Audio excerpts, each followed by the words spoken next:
சர்வதேச கிரிக்கெட்டில் தனது 16வது ஆண்டை இந்திய அணியின் நட்சத்திர வீரரான விராட் கோலி நிறைவு செய்துள்ளார்.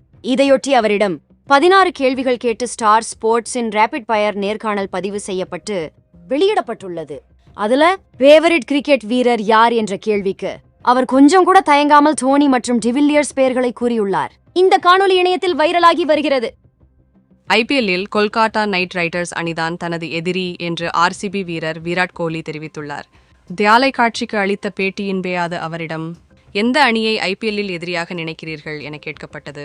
அதற்கு அவர் கொல்கத்தா நைட் ரைடர்ஸ் என பதிலளித்தார். கடற்கரையில் சிறுவர்களுடன் ஆஸ்திரேலிய அணியின் கேப்டன் பேட் கமின்ஸ் கிரிக்கெட் விளையாடும் வீடியோ இணையத்தில் வைரலாகியுள்ளது.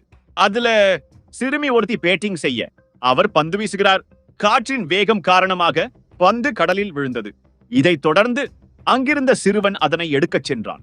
அப்போது அவர் தனது கையில் இருந்த மற்றொரு பந்தை வைத்து ரன் அவுட் செய்ய முயன்றது கலகலப்பை ஏற்படுத்தியது. அடுத்த ஐபிஎல் மெகா ஏலத்தில் கேகேஆர் அணியால் ரிங்கு சிங் தக்க வைக்கப்பட வாய்ப்பில்லை என தகவல் வெளியானது.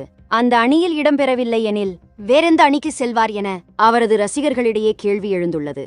இதுகுறித்து எழுப்பப்பட்ட கேள்விக்கு அவர், என் தேர்வு ஆர்சிபி தான். விராட் கோலி இடம்பெற்றுள்ள ஆர்சிபி அணிக்காக விளையாட விரும்புகிறேன் என அளித்த பதில் எல்லோரையும் வியப்பில் ஆழ்த்தியுள்ளது. விராட் கோலி ஒவ்வொரு முறையும் வித்தியாசமான எனர்ஜியுடன் களத்திற்கு வருவதாக ரோஹித் சர்மா புகழ்ந்துள்ளார். கோலியிடம் உள்ள ஏராளமான அனுபவம் கடுமையான சூழ்நிலைகளில்தான் வெளிப்படும் என்றும் அவர் தெரிவித்துள்ளார்.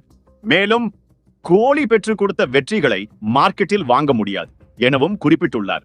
சர்வதேச கிரிக்கெட்டில் 16வது ஆண்டை கோலி நிறைவு செய்ததை தொடர்ந்து ரோஹித் புகழாரம் சூட்டியுள்ளார். இந்தியாவிற்காக நீண்ட காலம் விளையாடும் திறமையை கோலி பெற்றிருப்பதை அவர் அறிமுகமான போதே கண்டு கொண்டதாக கம்பீர் தெரிவித்துள்ளார். அறிமுக போட்டியில் வேகமா அவுட் ஆனாலும் வலைப்பயிற்சியில் அவர் காட்டிய உழைப்பிலிருந்து இதை தெரிந்து கொண்டதாகவும் கோலி சிறப்பாக செயல்பட கொஞ்ச நேரம் தேவைப்பட்டதாகவும் கூறியுள்ளார். மேலும் அவர் போட்டிகளை வென்று கொடுத்த விதம் நேர்மறையாக இருந்ததாகவும் தெரிவித்துள்ளார். கிரிக்கெட் செய்திகளை உடனுக்குடன் அறிந்து கொள்ள நியூஸ் கிரிக் சேனலை சப்ஸ்கிரைப் செய்து பாருங்கள். நன்றி, வணக்கம்.